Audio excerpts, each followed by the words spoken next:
ഇന്ന് ട്രേഡ് ചെയ്യാനിരിക്കുന്നവർക്ക് ഒരു ദുഃഖ വാർത്തയുണ്ട്. എന്താണെന്ന് വെച്ചാൽ ഇന്ന് ട്രേഡ് ചെയ്യാൻ പറ്റില്ല, ഇന്ന് മാർക്കറ്റ് ക്ലോസ്ഡ് ആണ്.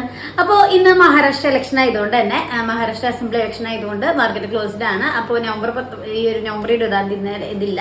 അപ്പോൾ ഇന്നലെ വരെ നിങ്ങളുടെ ട്രേഡ് എങ്ങനെയുണ്ടായിരുന്നു? ഇന്നലെ നമ്മൾ പറഞ്ഞ പോലെ തന്നെ 23,800 ക്രോസ് ചെയ്യാണ്ട് തിരിച്ച് 23,518.50 ക്ലോസ് ചെയ്തിരിക്കുന്നത്. അതായത് ആ ഒരു റേഞ്ച് ഇപ്പോഴും ക്രോസ് ചെയ്തിട്ടില്ല. അതിൽ 24,000 റേഞ്ച് ക്രോസ് ചെയ്തില്ലെങ്കിൽ ഇനിയും താഴാനാണ് സാധ്യതയുള്ളത്. അതുകൊണ്ട് തന്നെ ശ്രദ്ധിച്ച് നിങ്ങൾ ട്രേഡ് എടുക്കുക. കാരണം ഒരുപാട് വിദേശ നിക്ഷേപങ്ങൾ പിൻവലിച്ചതുകൊണ്ട് തന്നെ ഒരുപാട് ആ ഒരു തകർച്ച വന്നിട്ടുള്ളത്. അപ്പോൾ ഈ ഒരു റേഞ്ചിൽ നിലനിൽക്കാൻ പറ്റിയില്ലെങ്കിൽ ഇനിയും മാർക്കറ്റ് ക്രാഷ് ആവാൻ തന്നെയാണ് സാധ്യത. അപ്പോൾ അത് ശ്രദ്ധിച്ച് നിങ്ങൾക്ക് നല്ലൊരു ട്രേഡ് കിട്ടട്ടെ. അപ്പം ഈ ഒരു മഹാരാഷ്ട്ര ഇലക്ഷൻ ഇതിനെ എഫക്ട് ചെയ്യുമെന്ന് ചോദിച്ചാൽ അതിന് വളരെ സാധ്യത കുറവാണ്. കാരണം എന്ന് വെച്ചാൽ ആ ഒരു ഇമ്പാക്ട്, ഇതിന്റെ ഇമ്പാക്ട് എന്തായാലും നമ്മുടെ ഷെയർ മാർക്കറ്റിനെ അധികം എഫക്ട് ചെയ്യാൻ സാധ്യതയില്ല. അപ്പോൾ ഇനി വരുന്ന ഫോറിൻ ഇൻവെസ്റ്റ്മെന്റും അത് മാത്രമാണ് നമ്മുടെ ഈ ഒരു മാർക്കറ്റിനെ തകർച്ചയിൽ നിന്ന് കയറ്റാൻ സാധിക്കുന്നത്. അപ്പോൾ അത് ശ്രദ്ധിച്ച് നല്ല രീതിക്ക് നിങ്ങൾക്ക് ട്രേഡ് എടുക്കട്ടെ.